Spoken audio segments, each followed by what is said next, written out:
What's up YouTube, it's your boy Naughty Nev. So today I also wanted to show two other deck profiles that you can play with Cyber Dragon's Post Alliance Insight. The first one is with the Fiendsmith engine and the second one is with the Horus engine.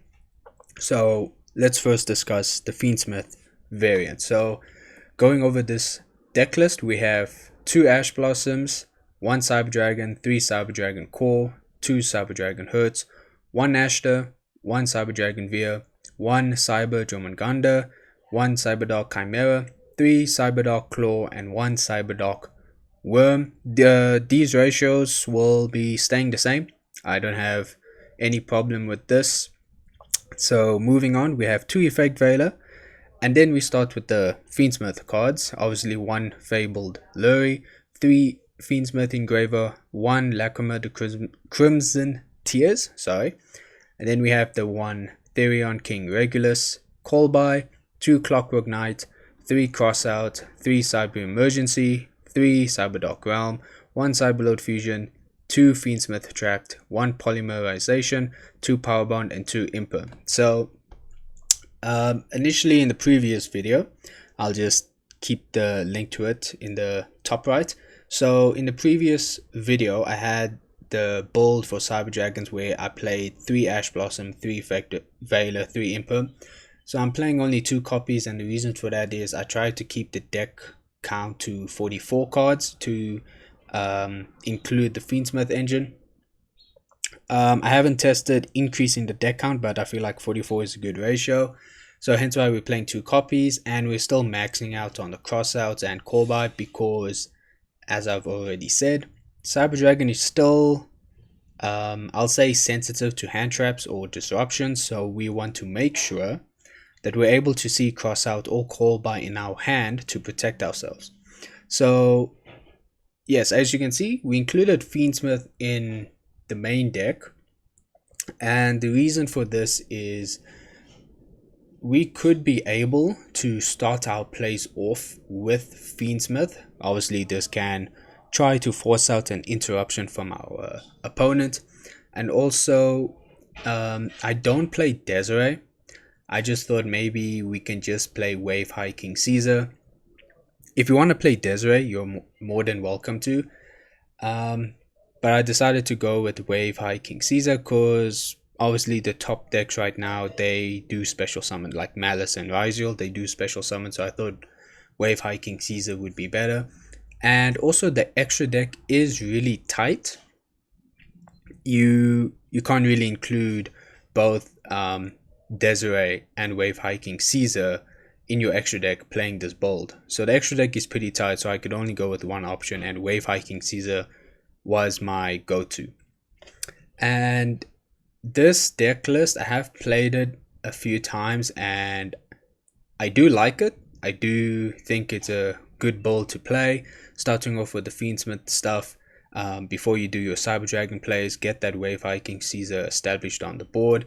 And also, since people are playing a Bestials in the main deck and our monsters are light and dark, setting up Wave High King Caesar can also protect us from the Bestials. For example, you want to keep Cyberdark Worm in your graveyard, preferably, well, hand or graveyard preferably, and if it gets Bestial, then you lose that card in part of your combo, so it does hurt us. So Wave High King Caesar can help protect against Nibiru and the Bestials. And also the standard combo is you normal summon Cyber Dragon Core, you search Cyberdark Realm, the Cyberdark Realm searches Cyberdark Chimera, then you link into Clockwork Knight. Now if Clockwork Knight gets negated and you don't have extenders, you can start your Fiendsmith plays because you can just use the 2 materials, go into Moon of the Closed Heaven, and then you can start with your Fiendsmith plays. And also Fiendsmith has a good recursion.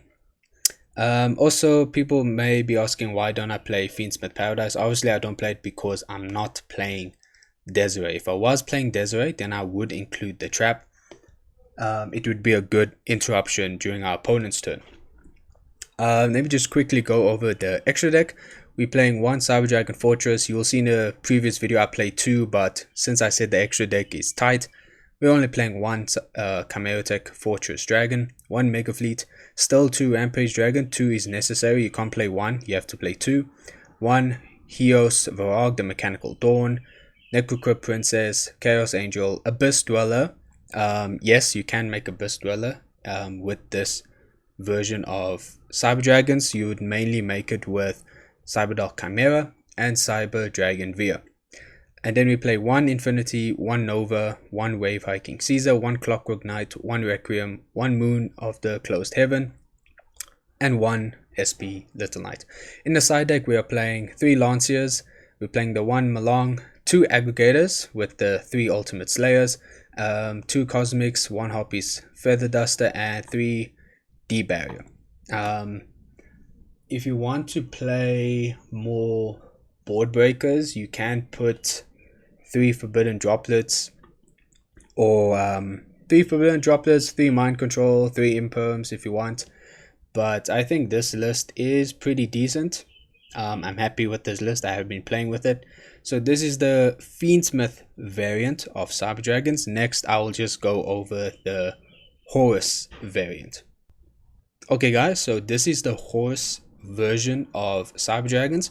So we're playing 3 Ash Blossom, and yes, standard, the Cyber Dragons and Cyber Dogs, still the standard ratios, it's not changing. 1 Cyber Dragon, 3 Cyber Dragon Core, 2 Cyber Dragon Hertz, 1 Nashter, 1 Veer, 1 Jormungandr, 1 Cyberdark Chimera, 3 Cyberdark Claw, and 1 Cyberdark Worm. Standard ratios, this is what you need to play, at least what you need to play. We're playing 2 Effect Veiler, then we're playing 1 Happy, 3 Mseti, 1 Regulus, 1 Kobai, 2 Clockwork Knight, 3 Crossout, 3 Cyberdark Realm, 1 Cyberlord Fusion, 2 King's Sarcophagus, oh my gosh, sorry about that, 1 Poly, 2 Power Bond, and 3 Imper. This is 42 cards. If you want to make it 44, you can probably add, if you want to add another Horus monster, you can do it, and you can probably add a 3rd Effect Veiler, or you can add 2 other cards that you want if you want to make it 44. So we're playing the Horus engine in this build. Just a slight issue with this build, since you have to discard off Mseti effect and off King's Sarcophagus, so the discarding can hurt you a bit depending what's in your hand, but it can be worth playing the Horus cards, because these are rank 8s you can play, and the rank 8s we play is Hope Harbinger and Photon Lord. This is for the monster negate, and this is for the spell card negate. I can't think of any other rank 8s you can play at the top of the head. Some people may ask, what about Zombie Vampire? You don't want to play that, in my personal opinion, because obviously you mill and then you want to special summon a monster, but now Cyber Dragon Core only works when it's normal summoned. Cyberdark Claw does nothing on the field. Sure, you can get Cyberdark Chimera, but not really anything you can do there. So playing Zombie Vampire isn't worth it in my opinion. So I'm just playing Hope Harbinger and Photon Lord. And also, as long as King Sarcophagus remains on the field, these monsters can just come back repeatedly. So it's good for the grind game. And this build is also pretty decent. You can play this build, but I do think if you want to include other engines, maybe Fiendsmith, you can go ahead, but please do remember the extra deck is pretty tight, so it's difficult to include more cards in your extra deck. Let me just quickly go over the extra deck. We're playing 2 Chimeratech Fortress, 1 Mega Fleet, 2 Chimeratech Rampage Dragon, 1 Heos Varag, the Mechanical Dawn, 1 Infinity, 1 Nova, 1 Hope Harbinger, 1 Photon Lord, 2 Clockwork Knight. Clockwork Knight. In this build, we're playing 2 along with the 2 Chimeratech Fortress Dragon, since we have space for them, and we're not playing the Fiendsmith cards. 1 Cyber Dragon Seizure, 1 SP Little Knight, and 1 Almirage. And in the side deck, I'm playing 3 Lancia, 3 Droll. So I'm not playing the 2 Aggregators and the 1 Malong. I would probably take out this Droll just to put Malong. At least I'll have 1 Aggregator for Ryzel. But 3 Lancia, 3 Droll, 1 Ag, 2 Cosmics, 1 Harpy's Feather Duster, 3 Ultimate Slayer, and 2 D-Barrier. So this is the build. 2 other builds that you can play for Cyber Dragons. Fiendsmith variant and Horus variant. I'm not sure about others variants that you could play. I know before the Cyber Dragon support, there were obviously builds where people played super heavy samurai. Like you could, there's no doubt about it, you could play it, but I don't really see its usefulness. You can just get scales, and then you have 2 level 4s. What can you make? You can probably make a Abyss Dweller, or there's that I forgot, there's that rank 4 monster that allows you to add a machine monster to your hand. I forgot what it's called, but then yeah, I don't think it's worth it. Probably don't play the super heavy samurai version, and then some people may want to play machine dupe. Honestly, I don't enjoy the machine dupe version because you need to hard draw machine dupe and a valid target. I don't think it's worth it at all. So I would rather stick with just pure Cyber Dragons, the Fiendsmith version and the Horus version, or you can even play the going second version, perfectly fine. So guys, I just wanted to show you these 2 other decks that you could use for Cyber Dragons going forth post Alliance Insight. If you guys have any ideas for other versions or other engines that you can play in Cyber Dragons, you can just let me know in the comments down below. Otherwise guys, this is the end of the video. If you did enjoy the video, just hit the like button, and guys, don't forget to subscribe. Next video will be a combo tutorial with the new Cyber Dragon support. That is going to be exciting, guys. Can't wait to show you guys the new combos for Cyber Dragons. Otherwise, till the next video, Naughty Nev signing out.